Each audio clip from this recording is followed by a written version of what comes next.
महाराष्ट्र शासन जिल्हा प्रशासन अमरावती स्पर्धा परीक्षा यशस्वी विद्यार्थ्यांचा सत्कार समारंभ आणि मार्गदर्शन सोहळा या निमित्ताने मी क्षिप्रा जिल्हा प्रशासनाच्या वतीने विचारपीठावर उपस्थित सर्व मान्यवरांचे या ठिकाणी मनपूर्वक स्वागत करते आहे। शब्दसुमनाने सहर्ष स्वागत करते आहे। या कार्यक्रमाला सगळे अधिकारी वृंद उपस्थित आहेत, जिल्ह्यातील अनेक मान्यवर उपस्थित आहेत आणि सर्व विद्यार्थी मंडळी उपस्थित आहेत, कुटुंबीय उपस्थित आहेत। त्या सर्वांचं सुद्धा आम्ही या ठिकाणी मनपूर्वक स्वागत करते। आणि आज माजी मुख्यमंत्री श्री वसंतराव नाईक यांचा जन्मदिन, त्या निमित्ताने मी विचारपीठावर उपस्थित सर्व मान्यवरांना विनंती करते की आज 112वी जयंती आहे। सन्माननीय माजी मुख्यमंत्री श्री वसंतराव नाईक साहेब ज्यांचा वाढदिवस जयंती ही आपण कृषी दिन म्हणून साजरी करतो। मी मंचावर उपस्थित मान्यवरांना विनंती करेन की त्यांनी वसंतराव नाईक साहेबांच्या प्रतिमेचं पूजन करावं आणि दीप प्रज्वलन करून या कार्यक्रमाची सुरुवात करावी। खरं तर सृष्टीला नवचैतन्य देणारा ऋतू म्हणजे वसंत। चैत्र पालवीतून बहरणारा आनंदघन म्हणजे हळव्या मनाचा वसंत। अगदी तसाच माणसात नवसृजन ऊर्जा निर्माण करणारे विवेकशील पुरुष म्हणजेच वसंतराव नाईक साहेब। शांत, संयमी, विचारवंत द्रष्टा नेता म्हणून महाराष्ट्राला वसंतराव नाईक साहेबांची विशेष अशी ओळख आहे। तब्बल एका तपापर्यंत महाराष्ट्राचे भले करणारा मुख्यमंत्री म्हणून आणि भटक्या जमातीतील वसंतराव नाईक यांच्या वाट्याला एक वेगळा सन्मान मिळाला। समाजभान असलेला त्यांचा पिंड आणि लहानपणाच्या संस्कारात घडले ते वसंतराव नाईक साहेब। आज त्यांच्या जन्मदिनाच्या निमित्ताने आपण या ठिकाणी आजचा हा कार्यक्रम घेत आहोत आणि सर्व विद्यार्थ्यांच्याही आयुष्याचा वसंत असाच बहरत राहो अशा शुभेच्छा व्यक्त करते। दीपज्योती परब्रह्म दीपज्योतिर्जनार्दना दीपो हरतु मे पापम दीपज्योतिर्नमोस्तुते दीपज्योतिर्नमोस्तुते। दिव्याचा प्रकाश हा परब्रह्म रूप आहे।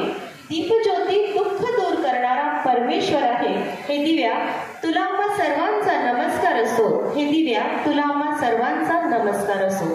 दीपप्रज्वलनाच्या सोहळ्यात, या उद्घाटन सोहळ्यात सर्व मान्यवर अतिथी सहभागी होतील अशी मी त्यांना विनंती करते।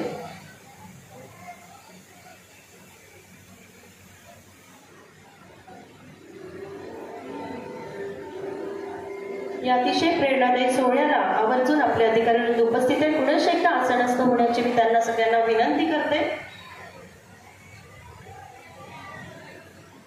मंडळी, साम्राज्य उभे राहतात आणि कोसळतातही, पण दीर्घकाळ टिकतात ती केवळ तत्वे आणि व्यक्तीचा आदर्श।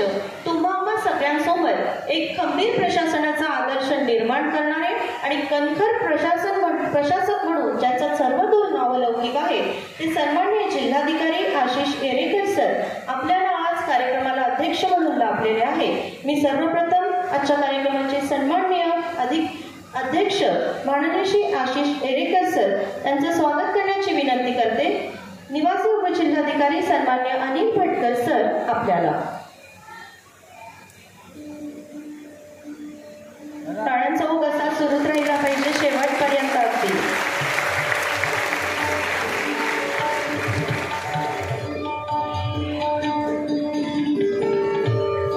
यानंतर मिनी मंत्रालयाचं जिल्हा परिषदेचं प्रशासन अतिशय कणखरपणे सांभाळणाऱ्या आमच्या जिल्हा परिषदेच्या सन्मान्य मुख्य कार्यकारी अधिकारी श्रीमती संजिता महापात्रा मॅडम यांचं स्वागत करण्याची विनंती। सन्माननीय डॉक्टर सूरज मडावी सर जिल्हा ग्रंथालय अधिकारी अमरावती आपल्याला।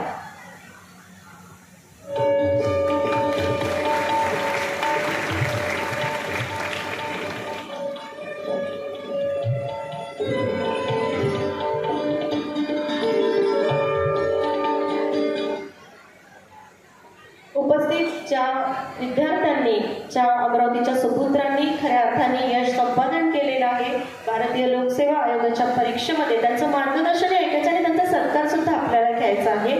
तत्पूर्वी आपण सगळेजण आजच्या या कार्यक्रमाचा अर्थातच जिल्हा प्रशासनाच्या वतीने आयोजित स्पर्धा परीक्षा यशस्वी विद्यार्थ्यांचा सत्कार समारंभ याला प्रास्ताविक करण्यापूर्वी या संतश्री ज्ञानेश्वर सभागृहात उपस्थित जिल्हाभरातील सर्व मान्यवर अतिथी, तुम्हा सर्वांचे गुरुजन, तुम्हा सर्वांचे मार्गदर्शक, समाजसेवक, कला, क्रीडा, सांस्कृतिक आणि अशा विविध क्षेत्रात मातब्बर असलेले समस्त मान्यवर आणि तुम्हा सर्व विद्यार्थी आपणा सर्वांचं स्वागत करताना एवढंच म्हणेल की शब्दसुमनांच्या मैफली दीपज्योत लावितो आम्ही, संस्कृती प्रिय अंबानगरीत स्वागत आपले करीतो आम्ही, स्वागत आपले करीतो आम्ही.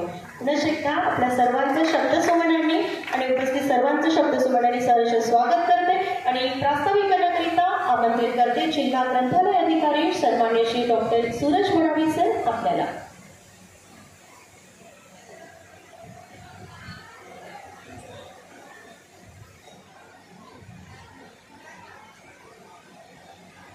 जिल्हा प्रशासन अमरावती द्वारा आयोजित स्पर्धा परीक्षा यशस्वी विद्यार्थ्यांचा सत्कार समारंभ या सोहळ्याचे अध्यक्ष म्हणून आदरणीय अमरावती जिल्ह्याचे जिल्हाधिकारी श्री हेरेकर साहेब, त्याचप्रमाणे आपल्या जिल्हा परिषदेच्या मुख्याधिकारी महापात्रा मॅडम, उपस्थित मंचावर निवासी जिल्हाधिकारी श्री भटकर साहेब, या अमरावती जिल्ह्यातील सत्कारमूर्ती ज्यांचा आपण सत्कार करणार आहे ते असे शिवांत तिवारी सर, रजत पत्रे सर, श्रीमती ठाकरे मॅडम आणि आपल्याला आपल्या कार्यक्रमाला लाभलेले अन्य मंचावर उपस्थित मंडळी आणि उपस्थित सर्व विद्वान पालक मित्र आणि आपण सर्व प्रेरणादायी तरुण मित्रमंडळी, उपस्थित या प्रेरणादायी सोहळ्यासाठी उपस्थित राहून या सभागृहाची साज वाढवली आणि ती शतपटीने वाढून त्याबद्दल सर्वप्रथम मी आपले सर्वांचे स्वागत करतोय. आजचा हा कार्यक्रम फक्त सत्कार समारंभच नाही तर आहे तो एक प्रयत्न, चिकाटी, आत्मविश्वास आणि कर्तृत्वाचा उत्सव आहे. अनेक अपयश झेलून संकटांना सामोरे गेलेले, जाऊन आपल्या स्वप्नांचा मागे धावत ज्यांनी अखेर यश संपादन केले असे आपल्यासमोर सर्वस्वी बसून आहेत असलेले आपले सर्वांचे प्रेरणा स्तोत्र आपल्या इथे बसलेले आहे. आणि आजचा जो हा कार्यक्रम आहे जिल्हा प्रशासनाच्या वतीने माननीय जिल्हाधिकारी महोदयांच्या संकल्पनेतून साकार झालेला आहे. आपल्या जिल्ह्यात पहिल्यांदाच एवढ्या मोठ्या प्रमाणात का होईना एक जिल्हा प्रशासनातर्फे विद्यार्थ्यांना मार्गदर्शन मिळतं आणि या मार्गदर्शनातून, या प्रेरणेतून आपल्या जिल्ह्यातील विद्यार्थी घडावा हा या मागचा मुख्य उद्देश आहे. आणि आजचा दिवस हा कर्तृत्वाचे पुष्पच आहे, इथे यशाच्या सुवासिक फुलांची सत्कार मालिका साधली जाते आणि त्या फुलांचा सुवास अनेक त्यांच्या आयुष्यात नवा उमेदीचा वास निर्माण करतो. त्याचप्रमाणे आपण सर्वांनी हा प्रेरणादायी सोहळा अंतःकरणाने अनुभवावा आणि हा केवळ कार्यक्रम नव्हे तर प्रत्येक नवस्वप्न पाहणाऱ्या या तरुणांच्या डोळ्यातील जळजळ उजेड आहेत याच भावनेने या प्रेरणा पर्वाचे आपले मनपूर्वक स्वागत करतो आणि धन्यवाद देतो.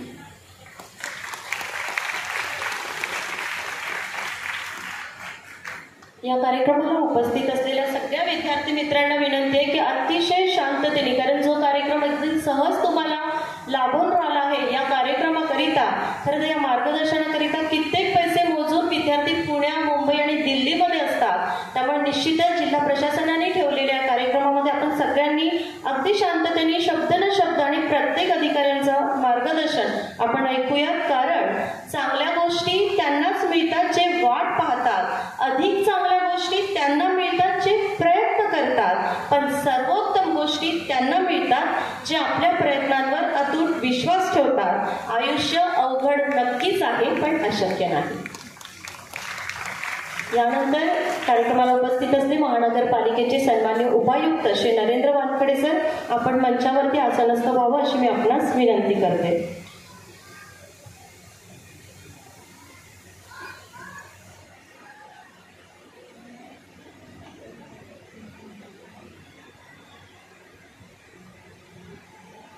च्या कार्यक्रमाची तुम्हाला सगळ्यांनाच उत्सुकता लागली आहे. खरं तर या अमरावतीचे अंबानगरीचं भूषणच ते ठरलेले आहेत, ज्यांनी आता पुढे जाऊन अतिशय उमदे कर्तव्यदक्ष अधिकारी म्हणून ते सुद्धा आपलं काम करणार आहेत आणि कार्यभार सांभाळणार आहेत। आजच्या कार्यक्रमाला या मार्गदर्शन करण्याकरिता आवर्जून उपस्थित असलेले, ज्यांनी भारतभरातनं UPSC मध्ये 92वा क्रमांक प्राप्त केला, ते शिवांग तिवारी सर। मी सन्माननीय जिल्हाधिकारी महोदय श्री आशिष इरेकर सर आपणास सहर्ष आमंत्रित करते की आपण आमचे अमरावती भूषण शिवांग तिवारी, ज्यांची UPSC रँक 92 आहे, त्यांचा या ठिकाणी सन्मान चिन्ह, पुस्तक आणि शॉल देऊन त्यांचा सन्मान करावा। मोहम्मद संजिता मॅडम आपण सुद्धा या सन्मान सोहळ्यात सहभागी व्हावं।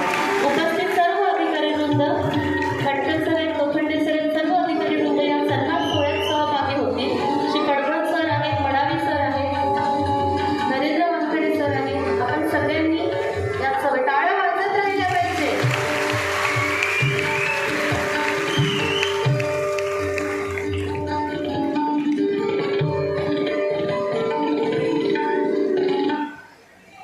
यानंतरचे आपले पुढील पुरस्कार्थी आहेत, सन्मानार्थी आहेत, ज्यांचं नावच रजत आहे, त्यामुळे प्रश्नच येणार नाही।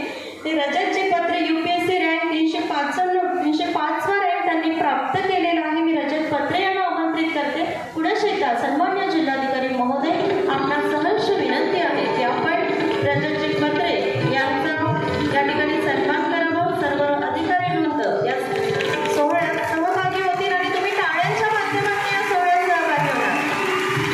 पुढल्या वर्षी सभागृहातले सगळे विद्यार्थी मला इथे लागतील।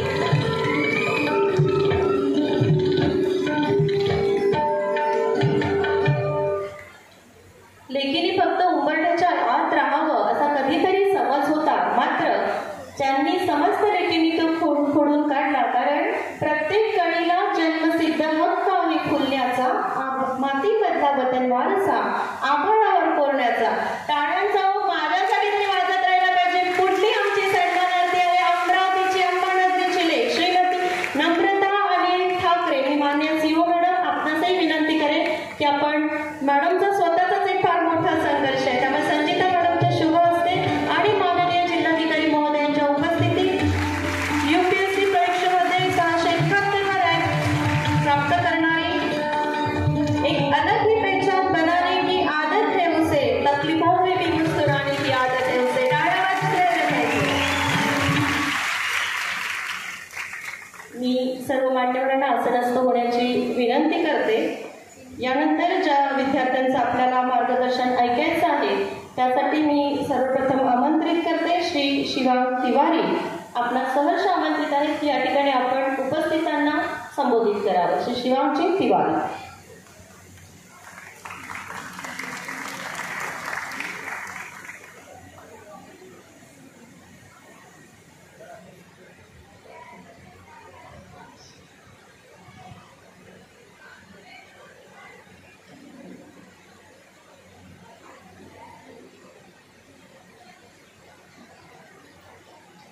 इथे उपस्थित सर्व मान्यवर, शिक्षक वर्ग, आयोजक आणि माझ्या लहान भावंडांनो, तुमचं मनपूर्वक स्वागत करतो आणि आभार मानतो की मला इथे बोलायला संधी दिली।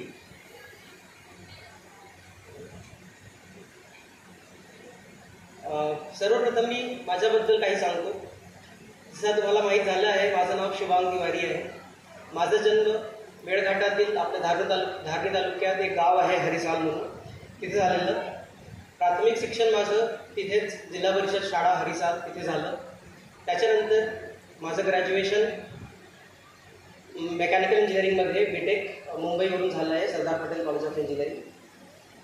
माझं ग्रॅज्युएशन झालं आहे 2021मध्ये। ग्रॅज्युएशननंतर मी 13 महिने प्रायव्हेट सेक्टरमध्ये जॉब केला आहे ॲज अ ज्युनियर इंजिनियर। 2022 ऑक्टोबरमध्ये मी रिझाईन करून फुल टाईम प्रिपरेशन सुरू केलं होतं।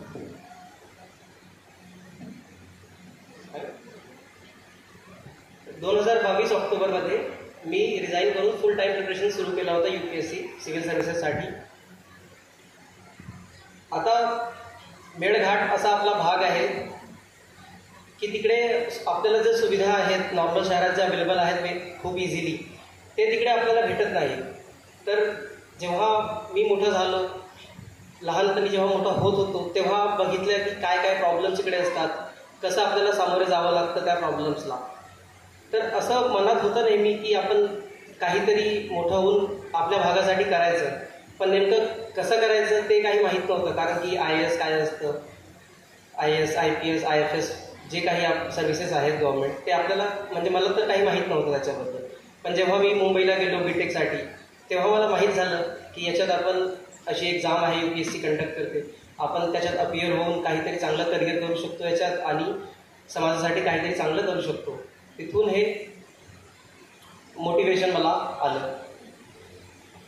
आता इथे मला दिसतंय की खूप माझे लहान भावंड पण आले आहेत, तर त्यांना मी एवढं सांगतो की आता जेव्हा मी मोठं होत होतो तेव्हा मला असं नेहमी वाटायचं की मी तर अशा भागातून येतो, छोट्या गावातून येतो, खेड्यातून येतो, शिक्षण माझं मराठी माध्यम झालं आहे, तर एवढी मोठी परीक्षा, एवढं मोठं कॉम्पिटिशन आपल्याकडून कसं होणार. पण सर्वात महत्त्वाचं जे आहे ते आपलं आत्मविश्वास, ते आपण कधीच हरवलं नाही पाहिजे. स्वतःवर आपल्याला खूप विश्वास असायला पाहिजे, कारण की शेवटी ही एक्झाम सगळ्यांना एक लेवल प्लेइंग फील्ड देते. तर जर आपण व्यवस्थित एक प्रॉपर अप्रोच फॉलो केला, स्वतःवर विश्वास ठेवला, आणि आजकाल तर गव्हर्नमेंटकडून पण आपल्याला खूप सपोर्ट आहे. फॉर एक्झाम्पल आता आपल्या VMD कॉलेजमध्ये एक सेंटर आहे, प्री IAS ट्रेनिंग सेंटर. तर स्पर्धा परीक्षांसाठी तिकडे आपण जाऊन राहू शकतो. तिकडे हॉस्टेल आहेत, मार्गदर्शन पण अवेलेबल आहे, ते आपल्याला स्टायपंड पण प्रोव्हाइड करतात, आणि टेस्ट सिरीज वगैरे पाहिजे आपल्याला, काहीही जी मदत लागत असेल आपल्याला प्रिपरेशनसाठी ते आपल्याला प्रोव्हाइड करतात. परत त्याच्यानंतर वेगवेगळ्या संस्था आहेत, सारथी आहे, बार्टी आहे, अमृत आहे, हे वेगवेगळ्या वर्गातील विद्यार्थ्यांना स्कॉलरशिप देतात. म्हणजे आपली परिस्थिती जी आहे ते आहे या प्रिपरेशनमध्ये अडथळा निर्माण झाला नाही पाहिजे आपल्या परिस्थितीमुळे, म्हणून ते असे इनिशिएटिव्स आपल्या गव्हर्नमेंटने घेतले आहेत. तर त्याचा आपण लाभ घेतला पाहिजे, आणि हे सगळ्या सुविधांचा लाभ घेऊन आपण प्रिपरेशन करून नक्कीच हे करू शकतो. आणि कोणतीही परिस्थिती असो आपली, कसाही बॅकग्राऊंड असो, त्याला म्हणजे सामोरे जाऊ शकतो आपण आणि प्रिपेअर करून चांगलं करू शकतो. एवढंच मला सांगायचं होतं. बाकी मार्गदर्शनासाठी माझे मित्र आहेत इथे, प्रिपरेशनबद्दल ते बाकी सांगतील, पण मला एवढंच सांगायचं होतं की आपण अशा भागातून येऊन पण करू शकतो, हे नक्कीच मनात राहू द्या तुम्ही, आणि कधीही वाईट मानून घेऊ नका की आपली परिस्थिती आपल्याला अडथळा निर्माण करते एक अशा एक्झाम्स क्लिअर करण्यासाठी. धन्यवाद.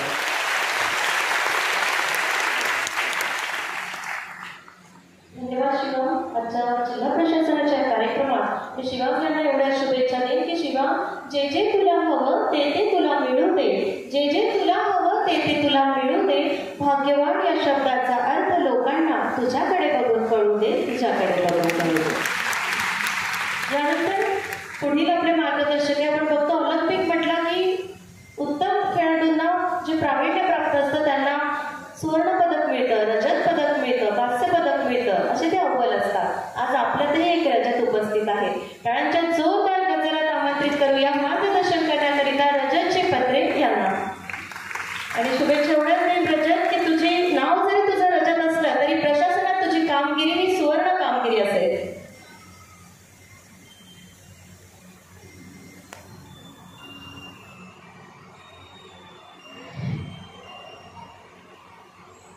महाराष्ट्राचे आराध्य छत्रपती शिवाजी महाराज, भारतीय राज्यघटनेचे रचनाकार डॉक्टर बाबासाहेब आंबेडकर यांच्या पुण्यस्मृती सर्वप्रथम अभिवादन करतो. मंचावर उपस्थित आदरणीय जिल्हा अमरावती याचे कलेक्टर साहेब येरेकर सर, जिल्हा परिषद अमरावती यांचे CEO मॅडम मोहापात्रा मॅडम,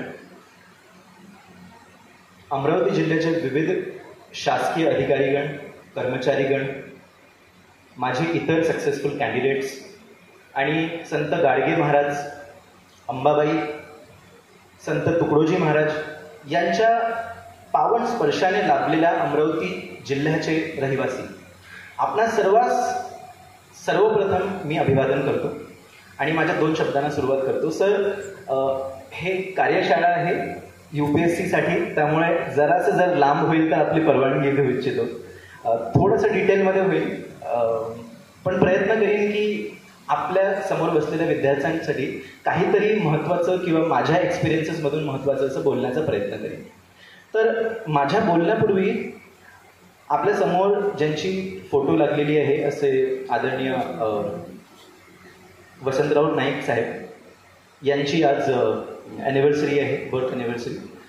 त्याच्या उपलक्षात आज महाराष्ट्र कृषी दिन साजरा करतो. तर सर्वप्रथम त्याच्यात आपल्या सगळ्यांना खूप खूप शुभेच्छा. आणि एक विचार माझ्या डोक्यात आला की 2 महिने झालेत रिझल्ट आला आहे. 2 महिन्याआधी रिझल्ट आला तेव्हापासून बरेच कार्यक्रम झाले. त्या कार्यक्रमामध्ये सुद्धा मला असंच वाटायचं की हे सगळे कार्यक्रम झाले, पण सगळ्यात जो मोठा आनंद असतो, आपण ज्या पदावर जाण्याची इच्छा ठेवतो तो म्हणजे साहेबांचा पद कलेक्टर. जिल्ह्याचा कलेक्टर असण्याचा मान मिळवणं खूप मोठी गोष्ट आहे आणि आपण त्या प्रवासात येत आहोत. तर त्या पदाकडून स्वतःचं फेलिसिटेशन करून घेणं किंवा त्यांच्यासोबत उभं राहणं हे सगळ्यात मोठं स्वप्न असतं. आणि रिझल्ट आल्यानंतर सुद्धा हे स्वप्न माझ्यात सुरू होतं. तर सगळे फेलिसिटेशन झाले, गावात पण सगळं झालं, रॅली निघाली, पण डोक्यात एकच विचार होता, कलेक्टर सरांशी भेटायचं आहे, कलेक्टर सरांशी भेटायचं आहे. तो एक फोटो आपल्याला हवा आहे. आता 2 महिने ओलांडून गेले आणि निरोप आला नाही. पण अचानक निरोप आला आणि तो निरोप असा आला की डिस्ट्रिक्टचे सगळे मोठे अधिकारी एकाच ठिकाणी असतील आणि समोर 500पेक्षा जास्त विद्यार्थी असतील. याच्यापेक्षा मोठं प्रोग्राम दुसऱ्या कुठल्याच डिस्ट्रिक्टला झालेला नाही. त्यामुळे सगळ्यात पहिले अमरावती जिल्हा प्रशासनाला एवढं भव्य स्वागत आणि विद्यार्थ्यांसाठी एवढं काही करण्यासाठी खूप खूप धन्यवाद, खूप खूप आभार. आता या मार्गदर्शनाच्या अनुषंगाने एक गोष्ट बोलण्याची माझी इच्छा आहे, ती अशी की मी आताच सांगितलं बरेच सत्कार झालेत, बरेच भाषणं सुद्धा झाले. पण त्या भाषणांमध्ये आणि या भाषणामध्ये सगळ्यात मोठा जो अंतर आहे तो असा की ते भाषणं कदाचित कुठेतरी पॉलिटिकल इव्हेंट्सला असतात, कुठेतरी तरी सामाजिक प्रतिष्ठानांमध्ये असते, कुठल्या तरी सामाजिक संस्थांमध्ये असते. त्या ठिकाणी उपस्थित असणारे सर्व मान्यवर हे वयस्क असतात. या कार्यक्रमात माझ्यासमोर बसलेले एवढे सारे अमरावती जिल्ह्याचे विद्यार्थी आहेत, काही वर्षात UPSC देणारे असे ॲस्पिरंट लोक आहेत. आणि यांच्यासोबत बोलण्यामध्ये जो मुक्त संवाद करण्यामध्ये मजा येते तो वेगळाच असतो. कारण आपण यातूनच बाहेर आलेलो आहोत. तुम्हाला काय प्रॉब्लेम्स येतात ते सगळं फेस करून आम्ही तिघं इथे आलेलो असतो. त्यामुळे मला बोलण्यात खूप कम्फर्ट फील होतो. मी तुम्हाला जे सांगेन ते तुम्ही लवकर समजून घ्याल आणि मी जे बोलणार ते समजण्याची क्षमता तुमच्यात जास्त आहे. त्यामुळे माझ्या बोलण्याचा जास्त अर्थ अशा स्पीचेसमध्ये, अशा स्टेजेसवर जास्त असतो असं मला वाटतं.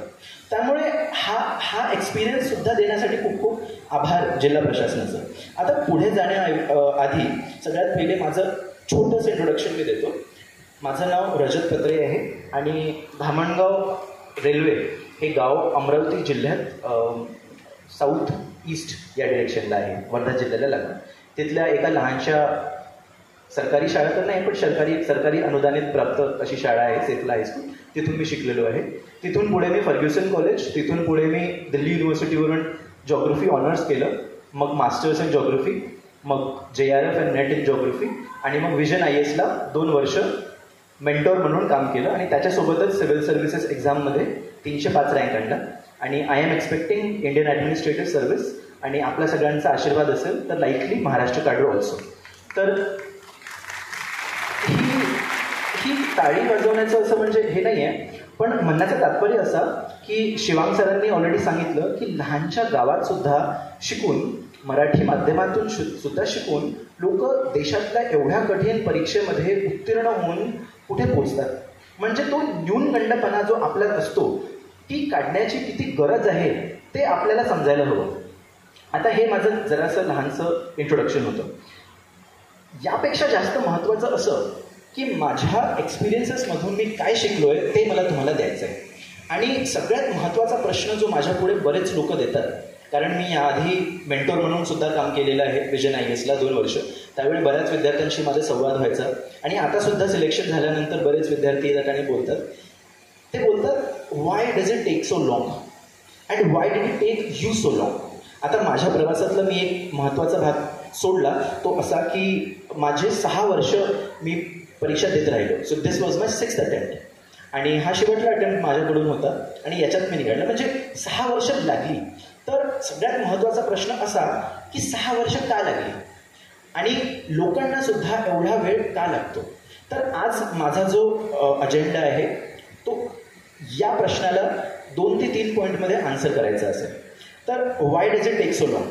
सगळ्यात पहिला आणि सगळ्यात महत्त्वाचा मुद्दा असा की आपण या परीक्षेत शाळेतून आलेलो असतो, कॉलेजमधून आलेलो असतो. आपलं 10वी झालेलं असतं, 12वी झालेलं असतं, मग आपण कॉलेज शिक्षणात जातो आणि कॉलेज शिक्षणात आपल्याला सवय पडते शिक्षकाने सांगितलं तेच बरोबर. कारण 9वीपर्यंत तरी कमीत कमी शिक्षक शिकवतात तेच परीक्षेत येतं, तेच शिक्षक पेपर चेक पण करतात आणि ते पण मार्क्स देतात. त्यामुळे शिक्षक म्हणतोय ते सगळं योग्य, ते सगळं बरोबर. आणि याच धोरणातून आणि याच मेंटॅलिटीमधून निघून आपण UPSCचा अभ्यास करायला येतो आणि आपण कोचिंग जॉईन करतो. आणि कोचिंग जॉईन केल्यानंतर आपल्याला असं वाटतंय की मी दिवसातून 3 तास 4 तास कोचिंग अटेंड करतोय. कोचिंगमध्ये टीचर्स जे बोलत आहेत, त्यांनी जे पुस्तकं सांगितले, जे नोट्स त्यांनी लिहून दिले आहेत ते अत्यंत महत्त्वाचे आहे. त्याच्या बाहेरून काहीही करण्याची गरज नाही. I have seen a lot of people who are stuck in this mentality.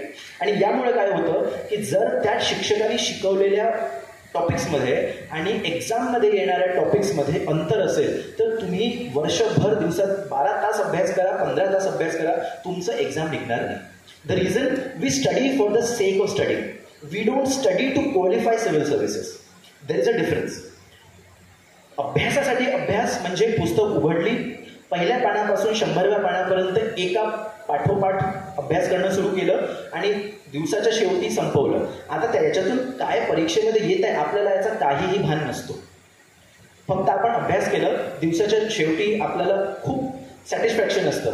मी 100 पानांचा अभ्यास केला, मी 12 तास अभ्यास केला, त्याच्यातून आपल्या परीक्षेमध्ये काय येणार आहे याचा आपल्याला जराही अंदाज नसतो. ही पहिली चूक. दुसरी चूक, UPSC सिव्हिल सर्व्हिसेस एक्झाम ही कॉलेज टॉपर्स किंवा स्कूल टॉपर्स शोधत नाही आहे.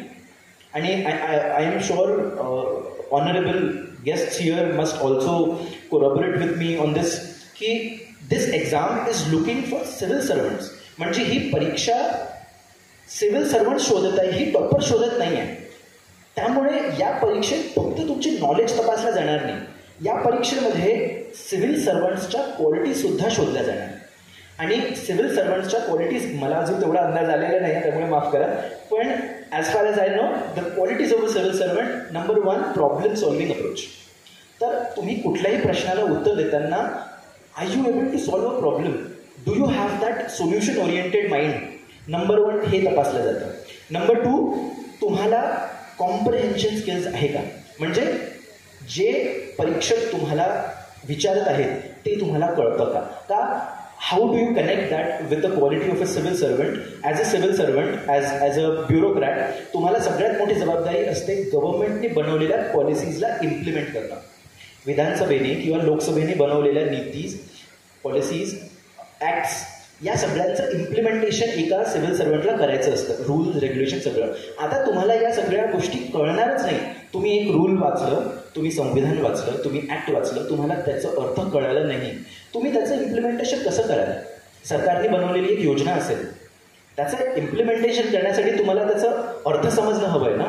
तर ती क्वालिटी ऑफ कॉम्प्रिहेन्शन कुठे तपासल्या जाते. UPSCच्या CSATमध्ये, UPSCच्या मेन परीक्षेतल्या सगळ्या प्रश्नांमध्ये. प्रश्नात 2 भाग आहे की 3 भाग आहे, किती भाग आहे, त्याचं उत्तर कसं द्यायचं हे तेव्हा कळेल जेव्हा आपल्याला त्या प्रश्नातला सार समजेल की परीक्षा काय शोधत आहे. आणि काय शोधत आहे तर हे एक सिव्हिल सर्वंट्सच्या क्वालिटीज. त्यामुळे अभ्यास करताना फक्त अभ्यास करायचा नाही आहे, एका सिव्हिल सर्वंटच्या दृष्टिकोनातून अभ्यास करायचा की हा अभ्यास केल्यामुळे मला भविष्यात काय उपयोग मिळेल किंवा हा अभ्यास करून मी काय बनण्याचा प्रयत्न करतोय, तेव्हाच आपण जाऊन ती परीक्षा पास करू.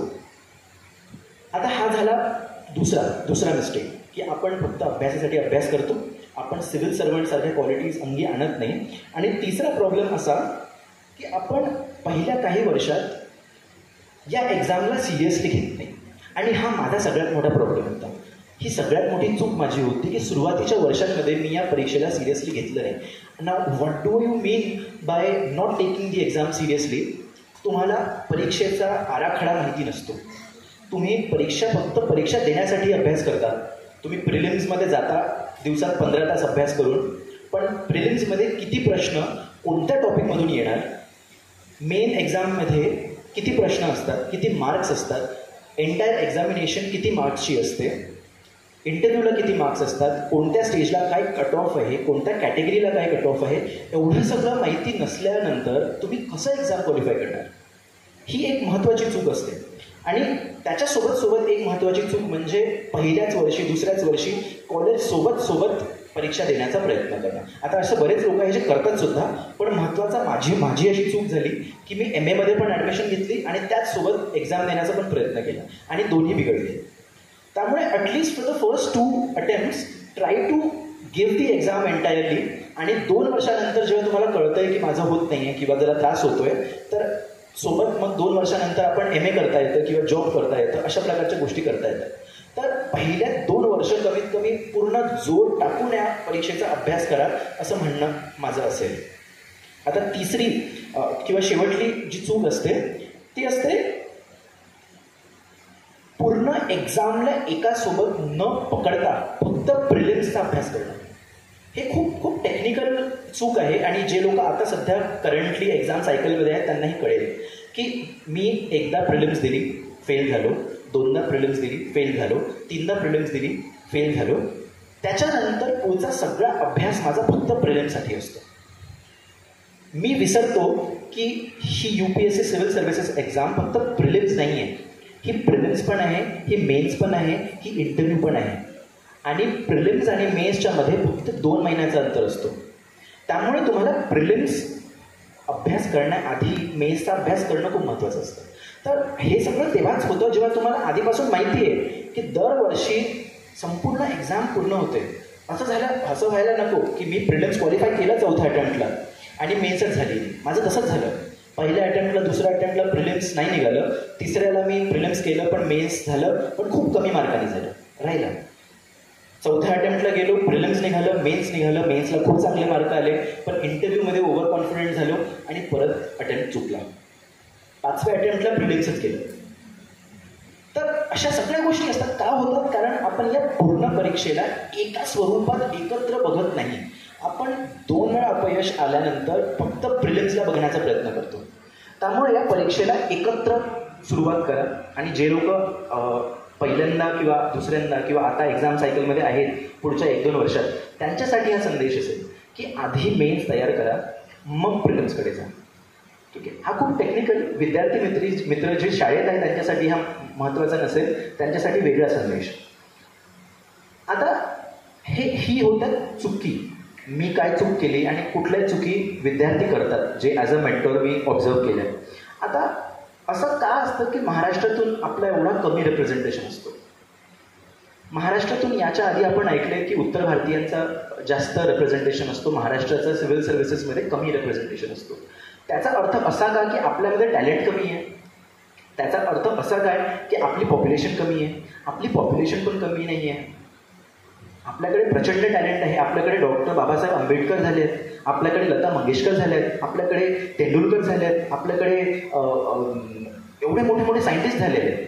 मग का आपण सिव्हिल सर्व्हिसेसमध्ये अजूनपर्यंत कमी होतो? तर मला असं वाटतं की मराठी माणसाच्या ॲस्पिरेशन्स, महत्त्वाकांक्षा या कमी आहेत.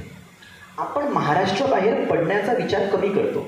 आपण पुणे आणि मुंबईमध्ये सेटल होण्याचा विचार जास्त करतो. 4-5 वर्षाआधी दिल्लीमध्ये महाराष्ट्रातल्या विद्यार्थ्यांची संख्या खूप कमी होती. आज ती प्रचंड वाढलेली आहे आणि त्यासोबतच वाढलं आहे ते महाराष्ट्राचं रिप्रेझेंटेशन रिझल्टमध्ये. आणि या गोष्टीत मला खूप आनंद होतो की आज या 2024च्या सिव्हिल सर्व्हिसेसच्या रिझल्टमध्ये महाराष्ट्राने भारतात 3ऱ्या नंबरचे सगळ्यात जास्त रिझल्ट दिले आहे. 93 selections in civil services examination from Maharashtra. So from a state that did not give a lot of civil servants to a state जो देशात 3ऱ्या सगळ्यात जास्त सिलेक्शन्स देतोय, महाराष्ट्र. ते का झालंय? ते झालंय कारण आपल्या ॲस्पिरेशन्स वाढत आहेत. आणि ते सगळ्यात महत्त्वाचं कारण वाढण्याचा असा की आपल्याकडे एवढ्या संस्था वाढल्या आहेत महाराष्ट्रात. महाराष्ट्र शासन, जिल्हा प्रशासन ह्या सगळ्या एवढ्या संस्था वाढवून एवढे स्टायपेंड्स, एवढ्या स्कॉलरशिप्स, SIAC नावाची एक संस्था आहे, शिवांग सरांनी सांगितलं, सारथी आहे, भारती आहे, महाज्योती आहे, अमृत आहे. तर यांचा रिसोर्सेसचा आपल्याला वाटा मिळतोय. त्यानंतर आपल्या स्वतःची जी डिरेक्शन वाढती आहे, आपल्या सगळ्यांच्या ॲस्पिरेशन्स वाढत आहे, याच्यामुळे महाराष्ट्राचा रिझल्ट वाढतोय आणि भविष्यात वाढेलच. आपल्यासमोर बसलेले सगळे विद्यार्थी मित्र, आजचा जो कार्यक्रम आहे आणि मी ऐकले की दर महिन्याला अशा प्रकारचे कॅम्प्स होतील, यांच्या माध्यमातून पुढे शिकून बरंच काही वाढवेल आणि महाराष्ट्राच्या प्रगतीमध्ये खूप खूप वाटा यांचा असेल. आता शेवटी सगळ्यात महत्त्वाचं म्हणजे समोर बसलेले जास्त करून विद्यार्थी हे शाळेतले आहेत. यांच्यासाठी सगळ्यात महत्त्वाचा मेसेज माझ्याकडून काय असेल तो असा की UPSC सिव्हिल सर्व्हिसेस एक्झामिनेशन ही फक्त एक्झामिनेशन नाही आहे, ही एक प्रचंड कॉम्पिटेटिव्ह एक्झामिनेशन आहे. या परीक्षेमध्ये एकूण 10 ते 12 लाख लोक अर्ज करत असतात. 10 ते 12 लाख लोक अर्ज करत असतात. त्याच्यापैकी फक्त 10,000 लोक मेन्स लिहत असतात. So the percentage of those who qualify prelims is just 1%. 10 लाखापैकी 10,000 मेन्स पास करून इंटरव्ह्यूला येणारे फक्त 2,000 लोक असतात. म्युन्सिपल कमिशनर मॅडम आपल्यासमोर आलेल्या आहेत, त्यांना पण नमस्कार करतो. नमस्कार मॅडम. आणि बोलण्याचं तात्पर्य असा की 10 लाखातून 10,000 आणि 10,000तून शेवटी इंटरव्ह्यू पास करून सिव्हिल सर्व्हिसेस एक्झामिनेशनमध्ये पास होणारे फक्त 1,000 लोक असतात. आता याचं कॅल्क्युलेशन सगळं केलं तर इट कम्स डाऊन टू 0.1%. या परीक्षेची जी सक्सेस रेट आहे ते फक्त 0.1% आहे. एवढी कॉम्पिटेटिव्ह परीक्षा आहे. आणि त्यातसुद्धा जर तुम्हाला इंडियन ॲडमिनिस्ट्रेटिव्ह सर्व्हिस हवी आहे, जे बऱ्याच लोकांचं स्वप्न असतं, तर फक्त 180 पोस्ट इंडियन ॲडमिनिस्ट्रेटिव्ह सर्व्हिसेसचे असतात. त्यामुळे success rate comes down to 0.018%. Now why am I telling this? आपल्या सगळ्यांसमोर हे का बोलतोय? कारण जर आपलं स्वप्न आहे एवढ्या कॉम्पिटेटिव्ह एक्झामिनेशनमध्ये अपेअर व्हायचं आणि त्या 0.018%मध्ये येण्याचं, तर आपल्याला आतापासून आपल्या शालेय लेवलवर, आपल्या शालेय स्तरावर, कॉलेज स्तरावर तेवढं कॉम्पिटेटिव्ह हवं लागेल. आपल्याला त्या 10 लाखातून 180मध्ये येण्याआधी कमीत कमी वर्गातल्या 50 पैकी पहिला तरी या, वर्गातल्या 50 पैकी 10वा तरी या. शाळेत जेव्हा आपण तो कॉम्पिटेटिव्ह स्पिरिट तयार करू, आपण कॉलेजमध्ये आहे, कॉलेजमध्ये कमीत कमी गोल्ड मेडल आणण्याचा प्रयत्न तरी करा. जेव्हा आपल्याला माहिती आहे आपल्याला त्या डिरेक्शनमध्ये जायचं आहे, तर कमीत कमी आता प्रयत्न करून बेस्ट करण्याचा प्रयत्न करा. तेव्हाच मराठी मुलगा, मराठी माणूस इतका कॉम्पिटेटिव्ह होईल की देशात सगळ्यात पहिला येईल. तर महत्त्वाचं असं की तुम्ही जिथे पण जाणार तिथे बेस्ट करण्याचा प्रयत्न करा. आता हे UPSC सिव्हिल सर्व्हिस एक्झामिनेशनबद्दल झालं, पण UPSC सिव्हिल सर्व्हिसेस एक्झामिनेशन व्यतिरिक्त असे बरेच पर्याय असतात जे आपल्याला हवे असतात. किंवा आपल्याला सिव्हिल सर्व्हिसेस नको, आपल्याला नाही बनायचं IAS, आपल्याला इथे जायचं आहे, मग त्यामध्ये सुद्धा मी बेस्ट करणार अशी आपली मेंटॅलिटी असली पाहिजे. तर मी जर डॉक्टर बनतोय तर मी एम्सचा डॉक्टर बनण्याचं स्वप्न ठेवायचं. मला जर इंजिनिअरिंग करायची आहे तर देशातलं बेस्ट IIT बॉम्बेमधून मला इंजिनिअरिंग करायचं याचं स्वप्न असायला पाहिजे. जर घरातून, प्रत्येक घराघरातून असा प्रश्न पडला की मी माझ्या क्षेत्रात बेस्ट कसं होणार, तर महाराष्ट्रातला मुलगा देशात बेस्ट केल्याशिवाय राहणार नाही. आणि ते फक्त UPSCमध्ये नाही, ते प्रत्येक क्षेत्रामध्ये, प्रत्येक फील्डमध्ये होणार. तर माझा संदेश तुमच्यासाठी हाच आहे की तुम्ही ज्याही क्षेत्रात जा तिथे बेस्ट करण्याचा प्रयत्न करा. हे करूनच देशात, महाराष्ट्राचं, अमरावती जिल्ह्याचं खूप मोठं नाव होईल. आणि शेवटी एवढं म्हणण्याची माझी इच्छा आहे की आम्ही सिलेक्टेड कॅन्डिडेट्स आहोत. आम्ही पुढे जाऊन IAS, IPS, IFS सगळ्या सर्व्हिसेसला जाऊ. आमच्या पण काही जबाबदारी भविष्यात असतील. त्या जबाबदारीचा एक भाग असा की आम्ही आता मी धामणगाव तालुक्यातून आलो आहे, धामणगाव तालुक्यातून पहिल्यांदाच कोणीतरी IAS होतोय. तर माझी जबाबदारी अशी आणि आमच्या सगळ्यांची जबाबदारी अशी असावी की आम्ही जरी पहिले असलो तरी आम्ही आमच्या गावातून, आमच्या जिल्ह्यातून, आमच्या तालुक्यातून शेवटचे नसावे. आणि आपल्या सगळ्यांचाच हा ध्येय असायला पाहिजे. आपल्या भागातून कोणी पहिलं जरी होत असेल पण तो शेवटला नसावा, याची खात्री मला करायची आहे, जिल्हा प्रशासनाला करायची आहे, आपल्या सगळ्यांना करायची आहे आणि महाराष्ट्राला करायची आहे. एवढंच बोलतो. आपल्या सगळ्यांना खूप खूप अभिनंदन, खूप खूप ऑल द बेस्ट भविष्यासाठी आणि अमरावती जिल्हा प्रशासनाला एवढा मोठा भव्य कार्यक्रम करण्यासाठी आणि एवढी चांगली सुवर्ण संधी देण्यासाठी आणि माझे एवढं बोरिंग भाषण ऐकून घेण्यासाठी खूप खूप धन्यवाद, खूप खूप आभार. जय हिंद, जय महाराष्ट्र.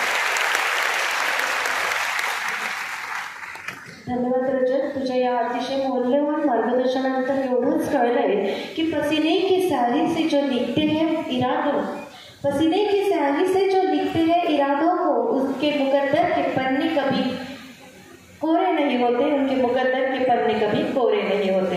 पुन्हा एकदा रजत, तुला आम्हा सगळ्यांकडनं आणि जिल्हा प्रशासनाकडनं मनपूर्वक शुभेच्छा. यानंतर कार्यक्रमाला आवर्जून उपस्थित झालेल्या, मार्गदर्शन करण्याकरिता उपस्थित झालेल्या अमरावती महानगरपालिकेच्या कर्तव्यदक्ष सन्मान्य आयुक्त सौम्या शर्मा चांडक मॅडम आपल्यात उपस्थित आहेत. आदरणीय मॅडमचं स्वागत करण्याची विनंती. सन्मान्य उपजिल्हाधिकारी श्री विवेक जाधव सर आपल्याला. आदरणीय सौम्य मॅडम, नावात जरी सौम्य असलं तरी सुद्धा त्या सुद्धा एक कणखर प्रशासन चालवतात आणि अनेक व्याधींवरती मात करत त्या ज्या पद्धतीने अव्वल झालं, विद्यार्थी मित्रांनो मॅडमची मार्कशीट सुद्धा वृत्तपत्रात दाखवण्यात आली होती. इतक्या चांगल्या गुणांनी मॅडमनी ही परीक्षा उत्तीर्ण केली. आदरणीय सौम्य मॅडम, आपलं सुद्धा या ठिकाणी मनपूर्वक स्वागत आहे. यानंतर आजच्या कार्यक्रमाला पुढील मार्गदर्शक आणि सत्कारमूर्ती असलेल्या नम्र स्वभावाच्या धनी असल्या तरी मला असं वाटेल की जसं संजिता मॅडमनी दुसरं मुलगी झाल्यानंतर ज्या काही प्रश्नांना सामोऱ्या गेल्या आणि सिद्धीने यश संपादन केलं, तसं संजिता मॅडम नम्रता सुद्धा इथे आहे. पण कधी काळी जे काही आपल्या महिलांच्या बाबतीत घडत गेलं, जे काही आपल्याला चार भिंती ठेवायचा प्रयत्न केला होता, पण कदाचित तुमच्यासारखे अधिकारी घडणार असेल म्हणून संत जनाबाईंनी त्याच वेळेस म्हणून ठेवलं की डोईचा पदर आला खांद्यावरी, भरल्या बाजारी जाईन मी. डोईचा पदर आला खांद्यावरी, भरल्या बाजारी जाईन मी. हाती घेईल टाळ खांद्यावरी विना, आता मज मना कोण करी, आता मज मना कोण करी.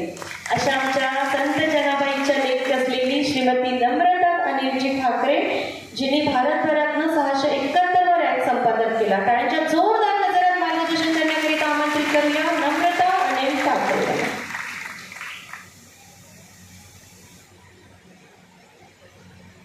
सन्माननीय व्यासपीठ, माझे विद्यार्थी मित्र मैत्रिणी आणि जिल्हा प्रशासनाचे इतर अधिकारी सर्वांना नमस्कार. मी थोडक्यात माझा परिचय देते. मी नम्रता अनिल ठाकरे, मुक्काम पोस्ट हातुर्णा, तालुका वरुड आणि जिल्हा अमरावती. माझं शालेय शिक्षण हे गावातूनच झालेलं आहे, ज्याप्रमाणे इतर दोघांची पण शिक्षण गावातून झालेली आहे. माझं शालेय शिक्षण गावातून झालं. त्यानंतर मी 11वी आणि 12वी अमरावती येथे शिवाजी सायन्स या कॉलेजमधनं केलं. तोपर्यंत तरी मला IAS काय असतं आणि हे करायचं आहे हे ध्येय माझ्या पुढे नव्हतं. जेव्हा मी BSc ॲडमिशन घेतली, शिवाजी म्हणजे नागपूरला मी शिवाजी सायन्समध्ये BSc करण्याचा निर्णय घेतला आणि मग तिथे मला UPSC या एक्झामबद्दल माहिती मिळाली आणि मी तेव्हा ठरवलं की माझं एक्झाम म्हणजे मी BSc ग्रॅज्युएशन झालं की मी UPSCची अभ्यासाची तयारी करणार. परंतु मध्यंतरी थोडंसे डिस्ट्रॅक्ट झाली. रिसर्च लाईनला जायचा विचार केला होता आणि मग परत काहीतरी असे इंडिकेशन्स मिळाले, गाईडलाईन्स मिळाल्या, गायडन्स मिळालं आणि UPSCची परत सांगड घातली आणि UPSCचा अभ्यास MSc मॅथमॅटिक्स केल्यानंतर सुरू केला. आता इथे बसणारे जे पण विद्यार्थी आहेत, बरेच शालेय विद्यार्थी आहेत, काही कॉलेज गोईंग विद्यार्थी आहेत, तर मला वाटतं की ज्यांची स्वप्न ही मोठी आहे आणि ज्यांनी ठरवलंय की त्यांना UPSC करायचं आहे, तर त्यांच्यासाठी रजत ठाकरे सरांनी बरंच क्लॅरिटी दिलेली आहे. त्या व्यतिरिक्त जे शालेय विद्यार्थी आहेत आणि जी ही स्वप्न बघू इच्छिता की त्यांना प्रशासनात आपला कॉन्ट्रीब्युशन द्यायचं आहे, त्यांना UPSC किंवा MPSC या परीक्षा द्यायच्या आहेत, त्यांच्यासाठी माझं थोडंफार योगदान म्हणजे मी मार्गदर्शन द्यायचा प्रयत्न करेल.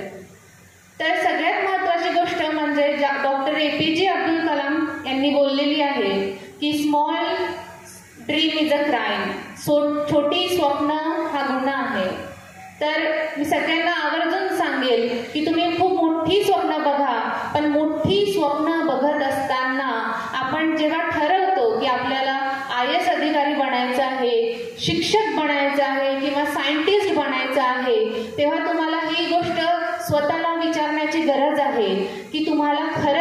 हे बनायचं आहे का, आणि जर बनायचं आहे तर का बनायचं आहे, तो पर्पज तुम्हाला जाणून घेण्याची गरज आहे. कारण तो पर्पजच तुम्हाला ड्रायव्हिंग फोर्स म्हणून काम करेल इथून पुढे तुमच्या प्रिपरेशन डेजमध्ये किंवा तुमच्या ही स्वप्न पूर्णत्वास नेण्याकरिता.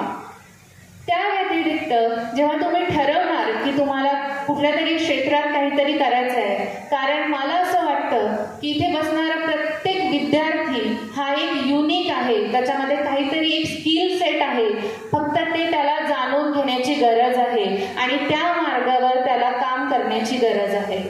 त्या व्यतिरिक्त दुसरी गोष्ट महत्त्वाची म्हणजे की सेल्फ ॲनालिसिस. आता बरीच विद्यार्थी काय करतात, फ्लोच्या ओघामध्ये जात आपण बघतो की कोणीतरी IAS अधिकारी बनतंय म्हणून आपण पण IAS अधिकाऱ्याचा अभ्यास करायचा, UPSC द्यायचं, MPSC द्यायचं, असं नाही करता आपण स्वतःचं सेल्फ ॲनालिसिस करायला पाहिजे. आता सेल्फ ॲनालिसिस म्हणजे काय, आपण स्वतःची ओळख ती कशी करायची, तर एक स्ट्रेंथ बघायच्या की आपले स्ट्रेंथ काय आहे, आपल्या विकनेसेस काय आहे, आपल्या स्ट्रेंथला आपण अजून कसं मजबूत करू शकतो, आपल्या विकनेसेसवर काम करून आपण विकनेसेसला कसं ओव्हरकम करू शकतो, तेव्हा आपल्याला आपली स्वतःची ओळख होईल. आणि जेव्हा आपल्याला स्वतःची ओळख होईल तेव्हा तुम्हाला कोणी जरी सांगितलं की तुम्ही हे करू शकत नाही, तुम्हाला कोणीच थांबू शकणार नाही, कारण तुम्हाला तुमची ओळख असेल की तुम्ही हे करू शकता. दुसरी महत्त्वाची गोष्ट आपण अभंगांमध्ये ऐकलेलं आहे की केल्याने होत आहे रे, आधी केलेची पाहिजे. तर मी एवढं सांगेल की जेव्हा तुम्ही ही ओळख झाल्यानंतर तुम्ही हे पण जाणून घ्यायला पाहिजे की मी जर करू शकते, मी जर एका छोट्या गावातून येऊन ही स्वप्न बघू शकते आणि मी हा प्रयत्न करू शकते, तर तुम्ही तुमच्या स्वप्नांसाठी धडपड केलेलीच पाहिजे. आणि आवर्जून सांगते की तुमच्या स्वप्नांसाठी जी धडपड आहे ती तुम्हाला स्वतः करावं लागेल, कोणी दुसरं तुमच्यासाठी नाही करणार. या व्यतिरिक्त सगळ्यात महत्त्वाची गोष्ट की ही जेव्हा तुम्ही पूर्णत्वास नेण्याचा प्रयत्न करणार तेव्हा तुम्हाला काय दुसरी महत्त्वाची गोष्ट लागणार आहे, तो म्हणजे आत्मविश्वास, सेल्फ बिलीफ. तुम्हाला हे आत्मविश्वास ठेवावा लागेल की तुम्ही प्रयत्न जे ठरवलं आहे, तुमचे स्वप्न ठरवलं आहे ते तुम्ही हासिल करू शकता. आणि हे स्वप्नांसाठी मग तुम्हाला काय करायचं आहे, तर ते आहे हार्डवर्क. मग हार्डवर्क करायचं आहे, मेहनत घ्यायची आहे, पण मेहनत ही 1 दिवस केली, 2 दिवस केली आणि मग नाही जमणार नाही असं नाही, तर ती सातत्याने करायची आहे, प्रामाणिक प्रयत्न करायचे आहे आणि डिसिप्लिन तुमच्यामध्ये असली पाहिजे. जर तुमच्यामध्ये हार्डवर्क, कन्सिस्टन्सी, डिसिप्लिन ह्या गोष्टींची सांगड आहे तर तुम्हाला यशस्वी व्हायला कोणीच थांबू शकत नाही. इथे बसलेला प्रत्येक विद्यार्थी याला आपलं पोटेन्शियल ओळखण्याची गरज आहे, त्याला जाणून घ्यायची गरज आहे की तो काय बनू इच्छितो आणि तो खरंच तो बनू शकतो का, त्याच्यासाठी सेल्फ ॲनालिसिस. आणि हे झाल्यानंतर त्या प्रयत्नाला पूर्णत्वास नेण्याची धडपड.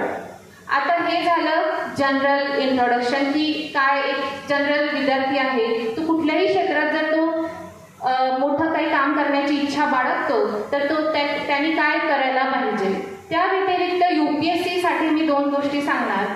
ते म्हणजे की कधी कधी खरंच असं होतं, जसं मी जेव्हा ठरवलं की UPSC करायची तेव्हा मी जाऊन बसली, मला खरंच पूर्णत्वास मी त्या एक्झामचंच ॲनालिसिस नाही केलं की प्रिलिम्स काय असते, मेन्स काय असते, मेन्सला काय ऑप्शनल घ्यायचा, काहीतरी कोणीतरी सांगितलं म्हणून दुसरा ऑप्शनल घेऊन घेतलेला, तो जमतोय आपल्याला नाही जमतोय हा विचार नाही केला. तर मी हे सांगेल की तुम्ही जो पण एक्झाम किंवा जो पण परीक्षेची तयारी करत आहे त्या एक्झामचं प्रॉपर ॲनालिसिस करायला पाहिजे आणि मगच सुरुवात करायला पाहिजे अभ्यासाची. ज्या प्रकारे इथे इतर मान्यवर उपस्थित आहेत, आवर्जून सांगणार की संचिता मोहपत्रा मॅम आणि सौम्या शर्मा मॅम यांच्या स्टोरीज ऐकल्या मी आणि that was the motivational thing for me when I was preparing. कारण या मेन्सच्या दरम्यान माझी तब्येत खराब झाली होती, I was admitted in hospital. तेव्हा मला आठवलं की सौम्या शर्मा मॅम यांना सलाईन लागलेली होती आणि त्या सलाईन घेऊन जायच्या आणि मग नंतर मेन्स लिहायच्या. तर that was the motivational thing की नाही, जर मॅम पण करू शकतात फक्त आपल्याला आपल्यावर विश्वास ठेवायचा आहे आणि आपण पण करू शकतो अशा प्रकारे. आणि मला सौभाग्य म्हणेल मी की मला त्यांच्यासोबत इथे स्टेज शेअर करता आलं. आणि त्याचप्रमाणे मी सगळ्यांना सांगणार की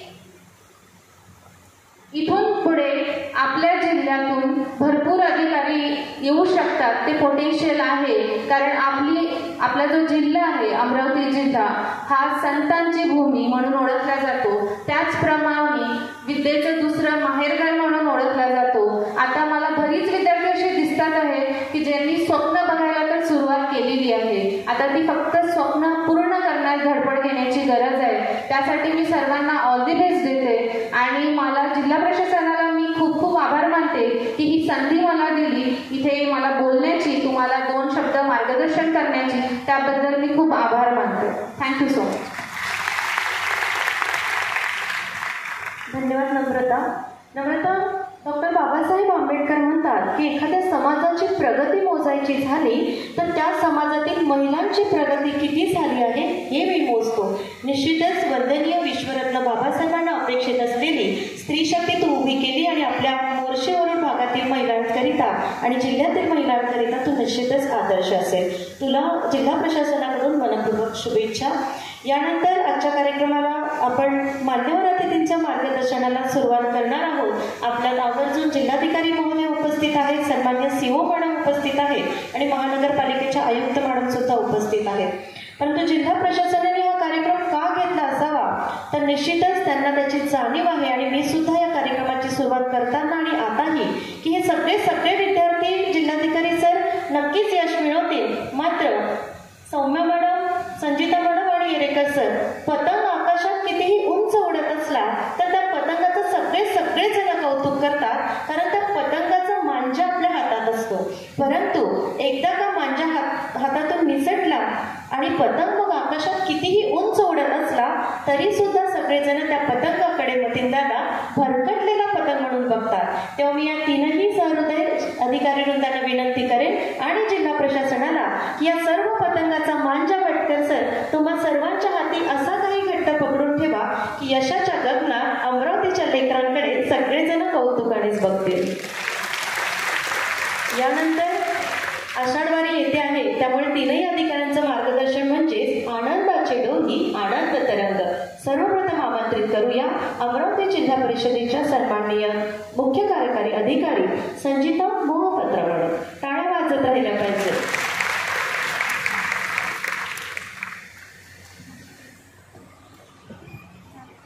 सर्वांना नमस्कार. मंचासीन जिल्हाधिकारी महोदय, म्युनिसिपल कमिशनर मॅडम, तिघी candidates who have qualified UPSC this year, many congratulations to all 3 of you. आणि सर्व जिल्हा प्रशासनचे अधिकारीगण जे आज इथे उपस्थित आहे and always my lovely students who are here. सर्वप्रथम मी माननीय जिल्हाधिकारी महोदयांचे कौतुक करायची माझी खूप इच्छा आहे. बिकॉज सर हे प्रयोग आम्ही जस्ट जिल्हा परिषदनं हजर असताना we started every alternate Saturday, पण ते आपण जिल्हा परिषदमध्ये सभागृहामध्ये वेगवेगळ्या लोकांना इन्व्हाइट करून आम्ही हे मार्गदर्शन करत होतो, पण त्याचा प्रतिसाद खूप कमी असायचे. इनिशियली लोक असायचे आणि त्यानंतर ते प्रतिसाद कमी होत गेलं. पण जेव्हा जिल्हा प्रशासन एकत्र येऊन इतका भव्य एक अरेंजमेंट करतात आणि त्यामध्ये सर्वांचा सहभाग असते तर नक्की ह्याचा एक जे प्रभाव पडतात ते वेगळ्या प्रकारचे पडतात. आणि if we do this every month तर मला वाटते नक्की आज एवढे मुलं बसलेले आहेत त्यांना एक चांगलं मार्गदर्शन मिळेल. बिकॉज मला आठवते की मी जेव्हा लहान होतं मला फक्त क्लास 1ला माहिती होतं की what is the aim of my life. So मी तेव्हा लिहिले होते the aim of my life is to become a collector. Because जेव्हा मुलं लहान असतात चांगलं अभ्यास करतात तर बाहेर सोसायटीमध्ये लोकांनी विचारायचे की तुमची मुलगी मोठी होऊन काय होणार, तर आई बाबा म्हणायचे माझी मुलगी कलेक्टर होणार. बिकॉज आपण तेव्हा काय बघतो ना, गाडी असते सफेद रंगाची, पांढऱ्या रंगाची गाडी असते, त्यामध्ये लाल बत्ती असते, ते उतरले की 4-5 लोक धावत यायचे. तर आई बाबाला काय म्हणायचे की the most respectful position in a society is of a collector. तर आमची मुलगी पण कलेक्टर होते. तर माझ्या डोक्यात सर्वांनी टाकून दिलं की तुला पण कलेक्टर व्हायचे. And I also accepted that yes I want to become a collector. तेव्हा माहिती नव्हता UPSC काय आहेत, MPSC काय आहेत, IAS काय आहेत, कधीच माहिती नव्हतं. पण मला वाटते तुम्ही ज्या वयात आहेत त्या वयात जरी मला तेव्हा माहिती पडलं असतं, so as Rajat said then it would not have taken me 5 attempts. जे चूक त्यांनी केले, मला वाटते प्रत्येक कॅन्डिडेट जे ह्या सायकलमध्ये पडतात सेम चूकच करतात. आम्ही 3 अटेम्प्ट ह्यामध्ये देतो माहिती पडायला की नेमकी एक्झाम काय आहे, ह्यामध्ये अभ्यास करायचे काय. माझं पण जन्म खूप एक छोटा नॉट अ गाव, मी म्हणणार इट्स अ सिटी, राऊरकेलामध्ये ओडिसामध्ये झालेलं आहे. आणि तिथे कधी कोणी IAS अधिकारी नव्हता, तर मला पण माहिती नव्हतं की नेमकी ह्या पूर्ण सायकल कसं असते. सो इतका लहान वयात तुम्हाला जेव्हा हे एक्सपोजर मिळते, that in itself is a big achievement. आणि मला वाटतं की all of you sitting around here do not have to become an IAS and IPS officer, but understanding that such a field exist आणि त्याच्यासाठी तुम्ही जरी प्रयत्न करायची तुमची इच्छा असेल, इट्स अ करिअर ओरिएंटेशन आणि तुम्ही जरी करू शकता तर तुमच्यासाठी जिल्हा प्रशासनाने हे एक चांगला प्लॅटफॉर्म उपलब्ध करून दिलेलं आहे आणि हे सर्वात जास्त इम्पॉर्टंट बाब आहे. आणि मला वाटते की आत्ता जे स्पेसिफिक सर्व तिघांनी मार्गदर्शन केलेले आज तेच इम्पॉर्टंट आहे. आमचं वेगळं मार्गदर्शन आमचं इज नॉट रिक्वायर्ड बिकॉज 4-5 वर्ष गेलं. मला वाटतं UPSCच्या पॅटर्न एव्हरी इयर खूप चेंज होते, पण जे चेंज होत नाही ते हेच आहे की there is nothing which beats hard work. तुम्ही जरी मेहनत घेतली, if you are consistent, if you are discipline, if you have a planning, तर नक्की तुमचं UPSC क्रॅक होईल. It is definite. And I also believe in it की माझा एक स्वप्न होता की मला कलेक्टर व्हायचे आहे. तर प्रत्येक माणसं इथे जे बसलेले आहेत ना, तुमच्या डोक्यात एक स्वप्न असायला पाहिजे. Have a dream in your life and to achieve that dream take as much work is required, as much hard work is required. Dream to become the president of India. It does not cost money, but have a dream which is high. त्यासाठी तुम्ही मेहनत करायला पाहिजे. So have that dream in your life. Dreams what is will keep you awake and make you feel alive. जरी काहीच नसेल, नुसतं अभ्यासच करायचे, परत घरी जायचे. If you do not have an aim in life, then life becomes too boring. तुम्हाला वाटणार की ऐसे ही चल रहा है तो चलते रहने दो. So have the dream in your life आणि त्या ड्रीमला, त्या एमला अचीव करायलासाठी एक प्लॅनिंग तयार करा, मेहनत करा आणि त्याच्यासाठी पुढे पुढे जा. That will help you in your life. And I think so all the best to all of you. आम्ही जिल्हा प्रशासन म्हणून इथेच आहोत. Any time anywhere you feel any help, आमच्याकडून काहीच मदत हवी असेल तर आमचं ऑफिस इथेच आहे. You can drop in any time. भरपूर मुलं मला भेटायलासाठी ऑफिसच्या टायमिंगमध्ये येतात, आफ्टर 6 o'clock पण येतात आणि आमच्यात खूप चांगला संवाद असते. So you can meet us over there. आणि तुम्हाला अजून काही मदत हवी असेल तर आम्ही जिल्हा प्रशासन मार्फत नक्की करूया. All the best and many congratulations to 3 of you. I would give one suggestion which I feel as a senior officer now in the service. की आपण जेव्हा सर्व्हिसला येतो ना, we come with very huge dreams. आमचं खूप डोक्यात असते की हम ये करेंगे वो करेंगे, but we have seen in the social media so many things keep on happening. So आमचं जे बेसिक मोटिवेशन होतं ना, my passion was to become an IAS officer. That passion was to serve the community. So that passion should never run dry. That is what should always keep you motivated. As she said ना, I always think की मी ह्या job, मला एक IAS officer व्हायचे होतं, त्याच्यामागे माझं मोटिवेशन काय होतं. If it was power, if it was money, then this is not the job for us. This is what we adopted to become to help the society. तर त्याच्यासाठी आपल्याला जे काय करायचे असेल till the end of time we should do that. So आपलं जे सर्व्हिसेसचं मान आहे, that we are public servants. We should serve the public in the best of our ability. We should keep that up. Thank you. Thank you everyone. Jai Hind, Jai Maharashtra. धन्यवाद सन्माननीय संचिता ma'am. आणि यानंतर ज्यांच्या मार्गदर्शनाची तुम्हाला सगळ्यांनाच उत्सुकता लागली आहे ते महानगरपालिकेच्या सन्माननीय आयुक्त सौम्या शर्मा चांडक मॅडम. मी आपणास पाचारण करते की आपण उपस्थितांना संबोधित करावं. त्यांच्या जोरदार गजरात आमंत्रित करूया महानगरपालिका अमरावतीच्या सन्माननीय आयुक्त.